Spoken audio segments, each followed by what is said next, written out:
adik-adik, kita kembali lagi ya. Sudah siap belajar belum untuk hari ini? Oke, biar nggak lama-lama, kita mulai yuk. Materi pendidikan karakter. Pengertian pendidikan karakter menurut ahli.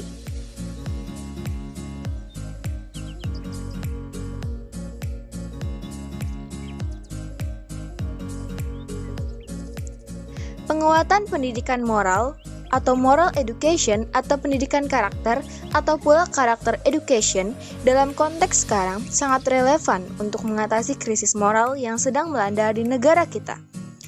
Krisis tersebut antara lain berupa meningkatnya pergaulan bebas, maraknya angka kekerasan anak-anak dan remaja, kejahatan terhadap teman, pencurian remaja, kebiasaan menyontek, penyalahgunaan obat-obatan, pornografi, dan perusakan milik orang lain yang sudah menjadi masalah sosial yang hingga saat ini belum dapat diatasi secara tuntas.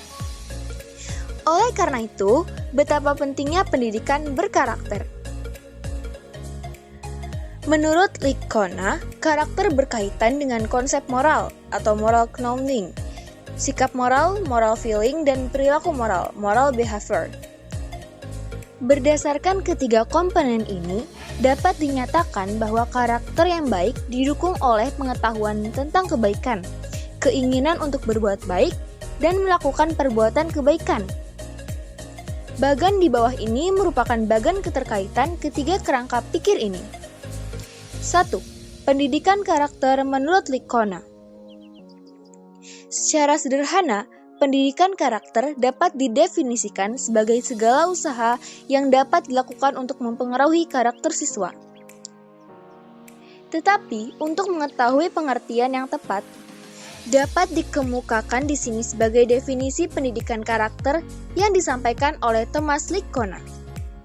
Licona menyatakan bahwa pengertian pendidikan karakter adalah suatu usaha yang disengaja untuk membantu seseorang sehingga ia dapat memahami, memperhatikan, dan melakukan nilai-nilai etika yang inti. 2. Pendidikan karakter menurut Suyanto. Suyanto mendefinisikan karakter sebagai cara berpikir dan berperilaku yang menjadi ciri khas setiap individu untuk hidup dan bekerja sama, baik dalam lingkup keluarga, masyarakat, bangsa, maupun negara.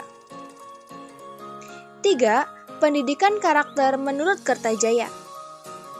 Karakter adalah ciri khas yang dimiliki oleh suatu benda atau individu. Ciri khas tersebut adalah asli dan mengakar pada kepribadian benda atau individu tersebut, serta merupakan mesin yang dapat mendorong bagaimana seseorang bertindak, bersikap, berucap, dan merespon sesuatu. 4. Pendidikan karakter menurut Kamus Psikologi. Menurut Kamus Psikologi, karakter adalah kepribadian ditinjau dari titik tolak etis atau moral. Misalnya, kejujuran seseorang dan biasanya berkaitan dengan sifat-sifat yang relatif tetap. Nilai-nilai dalam pendidikan berkarakter.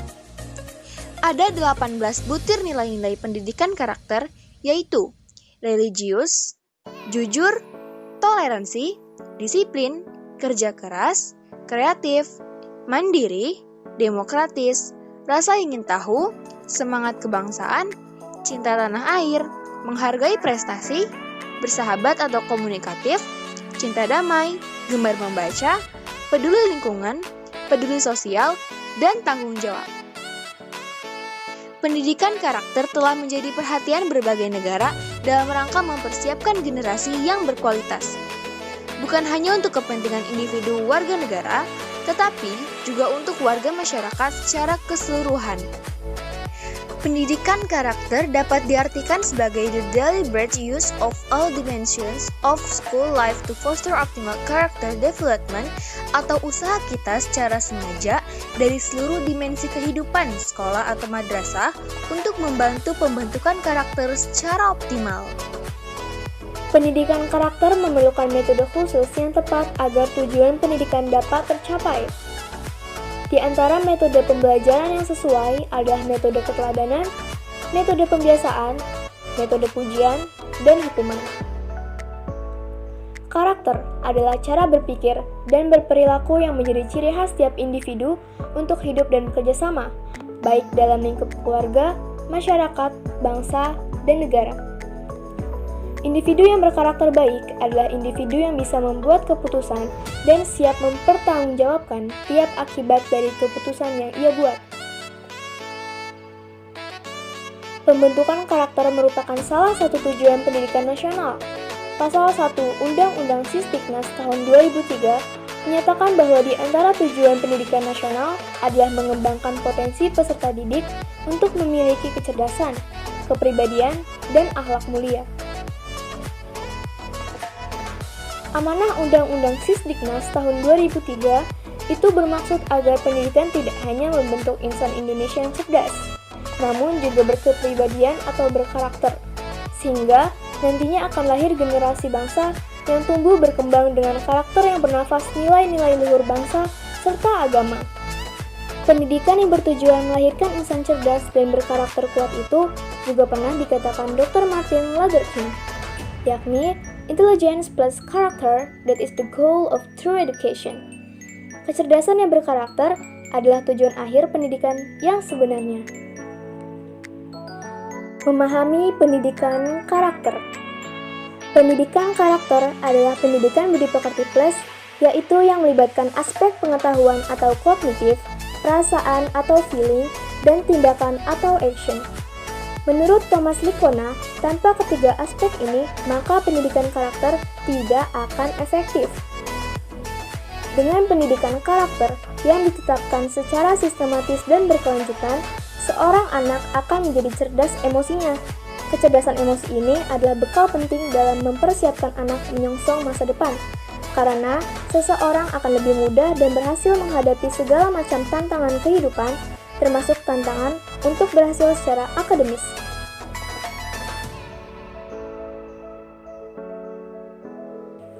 Terdapat 9 pilar karakter yang berasal dari nilai-nilai luhur universal, yaitu 1. Karakter cinta Tuhan dan segenap ciptaannya. 2. Kemandirian dan tanggung jawab. 3. Kejujuran atau amanah dan diplomatis. 4. Hormat dan santun. 5. Dermawan, suka tolong-menolong, dan gotong royong atau bekerja sama. 6. Percaya diri dan bekerja keras. 7. Kepemimpinan dan keadilan. 8. Baik dan rendah hati. Dan 9. Karakter toleransi, kedamaian, dan kesatuan. Kesembilan pilar karakter itu diajarkan secara sistematis dalam model pendidikan holistik menggunakan metode knowing the good, feeling the good, and acting the good. Knowing the good bisa mudah diajarkan sebab pengetahuan bersifat kognitif saja. Setelah knowing the good, harus ditumbuhkan feeling loving the good, yakni bagaimana merasakan dan mencintai kebajikan menjadi agent yang bisa membuat orang senantiasa mau berbuat sesuatu kebaikan. Sehingga tumbuh kesadaran bahwa orang mau melakukan perilaku kebajikan karena dia cinta dengan perilaku kebajikan itu. Setelah terbiasa melakukan kebajikan, maka acting the good itu berubah menjadi kebiasaan. Dasar pendidikan karakter ini sebaiknya diterapkan sejak usia kanak-kanak atau yang biasa disebut para ahli psikologi sebagai usia emas atau golden age. Karena usia ini terbukti sangat menentukan kemampuan anak dalam mengembangkan potensinya. Hasil penelitian menunjukkan bahwa sekitar 50% variabilitas kecerdasan orang dewasa sudah terjadi ketika anak berusia 4 tahun. Peringkatan 30% berikutnya terjadi pada usia 8 tahun, dan 20% sisanya pada pertengahan atau akhir dasawarsa kedua. Dari sini, sudah sepatutnya pendidikan karakter dimulai dari dalam keluarga, yang merupakan lingkungan pertama bagi pertumbuhan karakter anak. Namun, bagi sebagian keluarga, barangkali proses pendidikan karakter yang sistematis seperti di atas sangatlah sulit, terutama bagi sebagian orang tua yang terjebak pada rutinitas yang padat. Karena itu, Seyogyanya pendidikan karakter juga perlu diberikan saat anak-anak masuk dalam lingkungan sekolah, terutama sejak playgroup dan taman kanak-kanak. Disinilah peran guru, yang dalam filosofi Jawa disebut digugu ian ditiru, dipertaruhkan, karena guru adalah ujung tombak di kelas, yang berhadapan langsung dengan peserta didik. Dampak pendidikan karakter.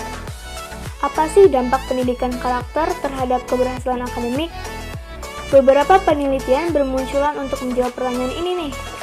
Ringkasan dari beberapa penemuan penting mengenai hal ini diterbitkan oleh sebuah buletin, namanya Character Educator, yang diterbitkan oleh Character Education Partnership. Dalam buletin tersebut, diuraikan bahwa hasil studi Dr. Marvin Berkowitz dari University of Missouri St. Louis menunjukkan peningkatan motivasi siswa sekolah dalam meraih prestasi akademik pada sekolah-sekolah yang menerapkan pendidikan karakter. Kelas-kelas yang secara komprehensif terlibat dalam pendidikan karakter menunjukkan adanya penurunan drastis pada perilaku negatif siswa yang dapat menghambat keberhasilan akademik. Sebuah buku yang berjudul Emotional Intelligence and School Success oleh Joseph Zins tahun 2001 mengkomplikasikan berbagai hasil penelitian tentang pengaruh positif kecerdasan emosi anak terhadap keberhasilan di sekolah. Dikatakan bahwa ada sederet faktor-faktor resiko penyebab kegagalan anak di sekolah. Faktor-faktor resiko yang disebutkan ternyata bukan terletak pada kecerdasan otak, tetapi pada karakter, yaitu rasa percaya diri, kemampuan bekerja sama, kemampuan bergaul, kemampuan berkonsentrasi, rasa empati, dan kemampuan berkomunikasi. Hal itu sesuai dengan pendapat Daniel Goleman tentang keberhasilan seseorang di masyarakat. Tentang 80% dipengaruhi oleh kecerdasan emosi dan hanya 20% ditentukan oleh kecerdasan otak atau IQ. Anak-anak yang mempunyai masalah dalam kecerdasan emosinya akan mengalami kesulitan belajar, bergaul, dan tidak dapat mengontrol emosinya. Anak-anak yang bermasalah ini sudah dapat dilihat sejak usia prasekolah, dan kalau tidak ditangani akan terbawa sampai usia dewasa loh.